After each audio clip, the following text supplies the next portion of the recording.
Welcome to Take the Lead. My name is Muriel Boettger. I'm a psychologist specialized in the subdiscipline of positive psychology. Within the Take the Lead series, we focus on how to take the lead in your career or with your team.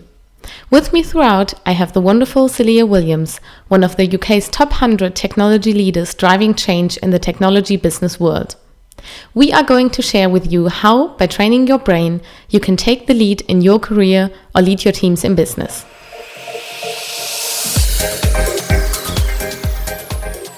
Welcome back to Take the Lead. My name is Muriel Boettger and I'm delighted to have your company.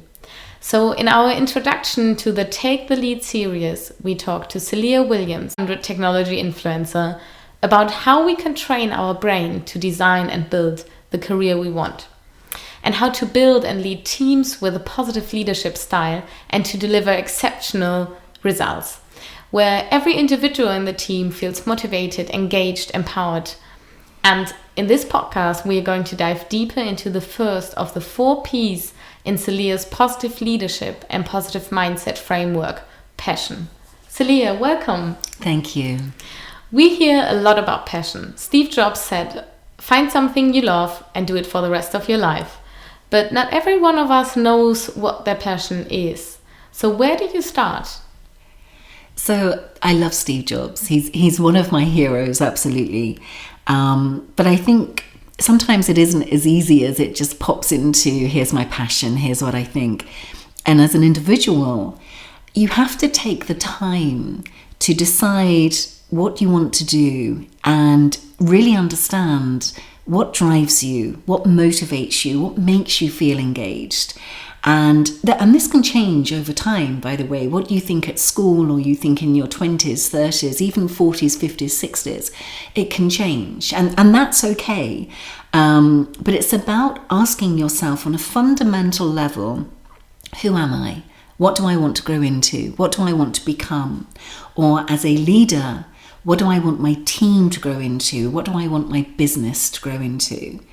And, that said, 80% of people don't know what their passion is. Research studies have proven that, over 80% of people don't know what their passion is. So it is about trying to, well, first of all, saying that's okay. And then it's, you don't have to have this magical, right, here's my passion, I'm going to do it for the rest of my life or change to this at whatever date. It's okay to not know what your passion is, but you need to put time and effort into finding out what that is. Okay, so trying to find out what my passion is. How do you discover your passion? You try stuff. It is as simple as that. I think, for many people, they may have an idea of something, but it isn't until you try it that you know if you enjoy it, if you like it, if you want to continue it, build on it, become an expert, a master, or even not move it forward. Because I think it is as much around not knowing what you don't want to do and discounting that so that you can focus on space for what you may want to do. And you have to try stuff. So if you want to go and open a restaurant or a coffee shop, go and work in a coffee shop. Go and try it. See if you like it. Because sometimes I think we have this view of what something might be like as a career. And then when you actually do it, you realize, no, that's just not for me. So until you try it, you don't know. And then when you do know, you put the investment into the education, etc., that goes behind it.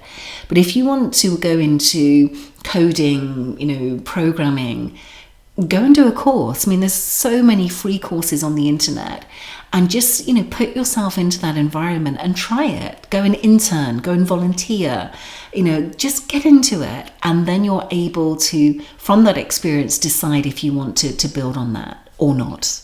So instead of wishing for instantly knowing what you want to do or what is your passion about, just try things and then exclude stuff you don't want to do in your life or you're not saying that are your passion. You can then narrow it down to a few things. and get closer to your passion. And absolutely, because I think passion is a word that is bandied about a lot. You've got to have passion, you've got to know what your passion is. And yes, you do. I think passion is very, very key. But at the same time, on a fundamental level, as a human being, you need to sit down and spend some time to say, who am I? What do I want to be? What are my values? What are my strengths? What are my goals? And as a human, it's when those things are in alignment that you have your passion. You know, it isn't always some magical thing that just happens. It is the alignment of your goals, your values, your strengths. When all of that comes together, you tend to find that you're very passionate about something because it all aligns. Yeah, that's amazing. So can you break this down for me? How did you do that? So I think, you know, for me, I always knew that I wanted to be in technology because I enjoyed that. It goes back to trying things. At school, computer sciences and that side of things, as I tried that and I did that, I loved it. And so I started to build on that, and I knew that I needed certain education and courses, etc., to build that up. And I also knew that I wanted to be in media. So I went and worked for the local newspaper, and, you know, you're in that media environment, you try it. And this was on a Saturday, you know, while I was still at school. So you try it and then you build on it, and you know, and for me, I knew that was what I wanted to be. Today, as a business technology leader, I believe in doing brilliant digital marketing. So work that delights my clients, delights the team, that feel really empowered and really sort of involved and empowered and engaged in that. And again, it goes back to this alignment. I'm doing what I want to be doing. The client is getting what the client wants. And the team, again, if you build their talents and their strengths around this, everything's in alignment and everybody wins. And that is where I think you start to then build the fundamentals of passion individually and as a collective, as a group. Yes. So really important also to take a look into the teams you're working with. How is my passion there? Settled in this team. But again, where do you start? You said many things about you need to put yourself out there to find out what you want to do.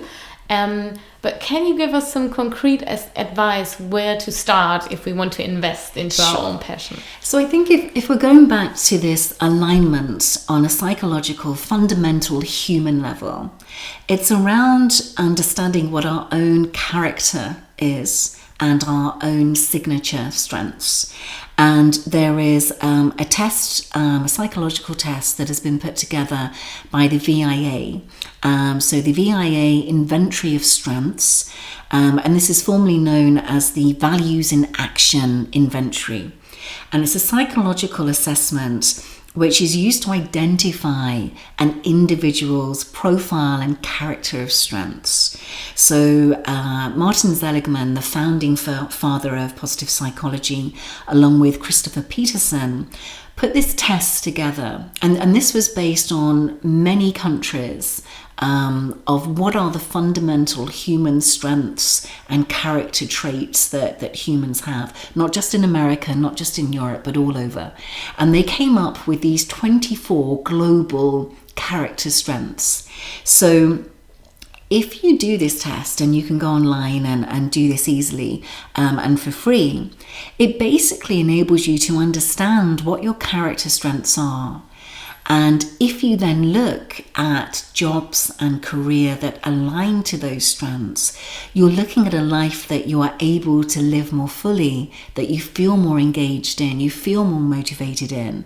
And in fact, they even say at the VIA Institute that people who are using 4 of their top strengths in their job, in their career, are feeling the most engaged and passionate about what they're doing. So by taking this test, you get an understanding of your character strengths. And if you then combine that with something like Myers-Briggs, and again, you can do these tests for free on the internet, so Google Myers-Briggs, you can get a personality profile of who you are as a personality and how you communicate, how you work, how you engage. When you put the two together, your strengths and your personality profile, you're then able to see this picture of, on a human level, psychological level, who am I and what drives me and what am I looking for? So you then take that and start putting that into the how do I utilize who I am, what I want to be, what my strengths and my values are, what my personality is. And then you're able to look at careers and jobs that enable you to use those strengths. That's amazing. So there are free assessments on the internet you can use to create more clarity around your own passion. But what is clear now is that there has to be a sense of investment when you want to focus on yourself and on your passion. Yeah, absolutely. I mean, again, it's, you said previously, things don't happen by magic as much as we might like them to. There is no secret. It is about investing time and energy in yourself. Yeah. And as leaders in your teams, in those people as individuals, to understand what their strengths are and understand what their personalities are, so you can then put them onto the best projects, the best ideas that utilize their strengths and their personalities, and make that work in a dynamic environment together as a group, so that everybody feels passionate and engaged about what they're doing because it's aligned to their values and their personalities. Yeah. And you talked before about how we are training our brains and how we change the way we think. Can you tell us more about that? So I think, what's been really interesting is in the last 20 years, which is a very short time frame in understanding psychology, or a very new and very modern time to understand psychology, we're able to understand now through fMRI scanning how the brain activates, which different parts of the brain can activate, can be lit up when we're doing certain things. And what studies have now found is that the brain is like a muscle. So you can train it, you can change it, and you can measure that through fMRI scanning. So if we think of what we call neuroplasticity, it's around changing our brains, changing different parts of our brains. And you're able to consider things like, for example, in the prefrontal cortex, which is the frontal lobe. This is the area of the brain that is involved in complex behaviors around planning, decision making, problem solving, self-control, how you act with those long-term goals, in using your brain. And if you then start investing your time to think about this, put attention to it, put that investment of time, energy, thinking, reflection, you're growing that part of the brain. You're activating that part of the brain. If you don't think about these things, you don't reflect on it, then that's part of the brain that isn't necessarily growing in the way that it could be to take advantage of it. At the same time, you look at the amygdala, another part of the brain which is involved in our emotions. So what makes us excited, what makes us fearful, whether it's pleasure, whether it's motivation. This is where we have those emotions. So again, thinking about putting time into trying things grows that part of the brain and strengthens that area. So we become more aware of what we do and don't want to be focusing on in our brains, to use that in a way that is increasing attention, or being very specific around decisions that we need to make. If you just let things be and don't put any focus behind that, you're not using your brain to its best ability to help you decide and plan, and also increase your motivation, but increase your energy and attention in your career planning or your job or your projects. And that's the same obviously for anything, not just in career planning, but it's using the brain to specifically strengthen those areas, really fine-tune thinking, decision-making, goals, and that's proven as something that you can strengthen and you can change. That's amazing. I love the thought about our brain as a muscle, that we can train it. Like when we go to the gym, we can use our body wisely. We can also use our brain wisely. Absolutely. And talking about goals in your last sentences, you have recently completed the IMAP, so the Master of Applied Positive Psychology. Was this part of your plan and passion before? Yeah, totally. I mean, again, for me, I love working with really talented people and taking them to the next level. You know, I have a long career already, and I've had some fantastic people that have helped me. But I also wanted to understand on a psychological, scientific level, how do we enable people to be the very best they can be? How do they feel so excited, so involved and empowered in what they're doing, that they really deliver the best results for themselves as individuals, whether that's for their career and goal planning, or whether it's on a project, whether it's, things that we're doing for clients. So when you combine technology and digital and marketing with scientifically, how do you bring all that together? It's a good example of, again, later, not just at the beginning of my career, I never wanted to be a psychologist, but you continuously learn.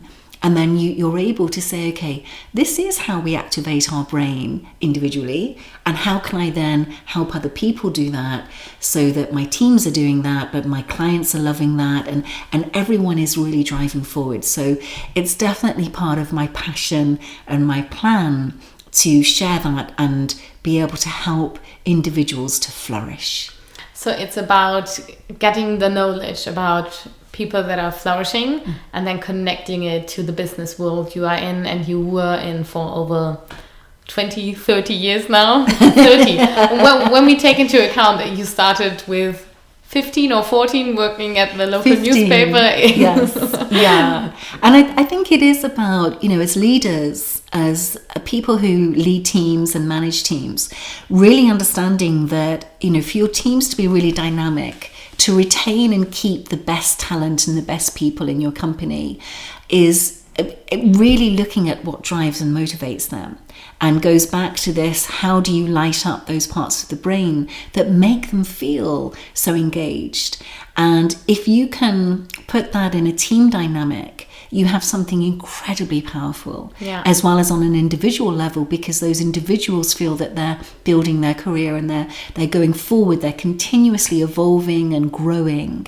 And as you said, the brain is a muscle. So the more you train that muscle, activate that muscle, the more dynamic your brain becomes in what you're trying to achieve and do in your everyday life. Yes. That's amazing. So how does this work on a team level, for example, for people moving into their first leadership position? So I would say the same thing as we talked about earlier with individuals and their careers, is to look at the VIA strengths. So the VIA strengths analysis, which you can do online. Do that within your team. So every individual does that, and also the Myers-Briggs. And then you're able to look at the dynamics of how those individuals connect to each other and interact with each other, so that you're taking and making the very best of them as individuals, but within the team. So it's applying the same sense of understanding of who we are as individuals, how to play the strengths within a team environment and a personality environment, so that the team works as well as the individuals feeling very driven and empowered, within that team. That sounds amazing. Fantastic. Thank you so much for these insights, as well as practical proven tools like the VIA or the Myers-Briggs, as to how to reveal and find and nurture our passion. And as you say, positive thinking, that passion has to be backed up by positive doing as well. Yeah. So join us for part 3, Take the Lead podcast series, where we look at how we drive that passion forward. We are talking about precision. How do we focus our attention and energy to design and build our career and the careers of our teams as well, using a positive mindset and positive leadership style. And what I really like, and I want to say this in the end of this episode, is that it's not about only positive thinking, but also positive doing, to Absolutely. invest energy and effort into it. Absolutely. So thank you very much, Saleha. Pleasure. Thank you.